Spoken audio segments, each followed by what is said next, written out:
रामपुर नाम का एक गांव था। गांव में किशोर नाम का एक लड़का था। वो अभी अभी शहर से मैकेनिकल इंजीनियरिंग की पढ़ाई करके आया था। किशोर को मुन्ना नाम का एक छोटा सा भाई था। राजू को रोबोट से बहुत लगाव था। हर रोज कुछ ना कुछ बनाता ही रहता था। तभी उसका भाई वहां आया और बोला, भैया आप इन रोबोट को बनाकर क्या करोगे?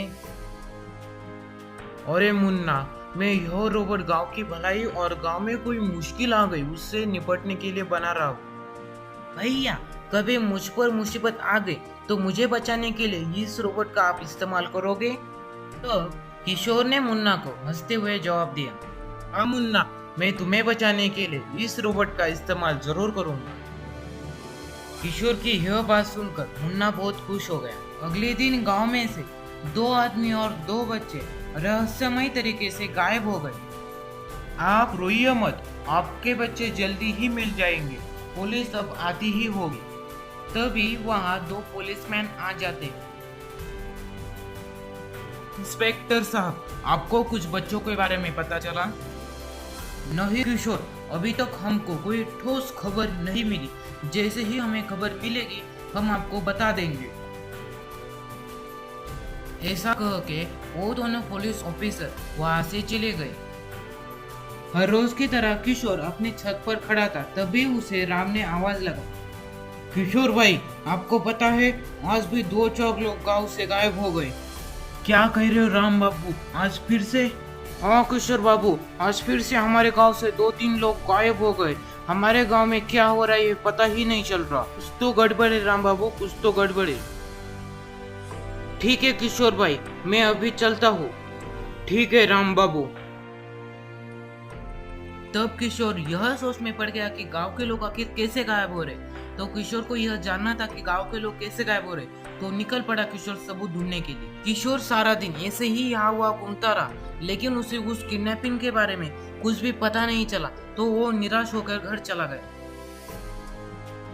घर आते आते रात हो गई थी। जब वो घर के बाहर पहुंचा, उसने देखा कि उसके भाई की बॉल वहां ही पड़ी है।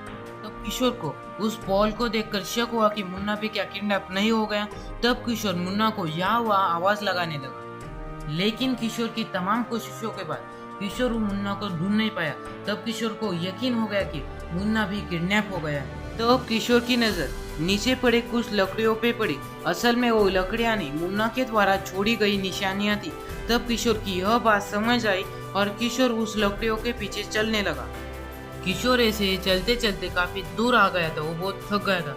तभी उसने जो देखा उससे उसकी आंखें फटी की फटी रह गई।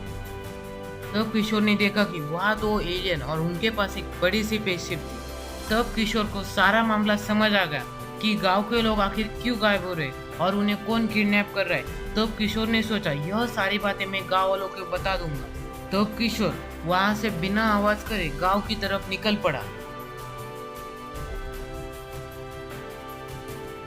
किशोर ने अगले दिन सारे गांव वालों को इकट्ठा किया और जो जो उसने रात को देखा था वो सारी बातें उसने गांव वालों को बता दी।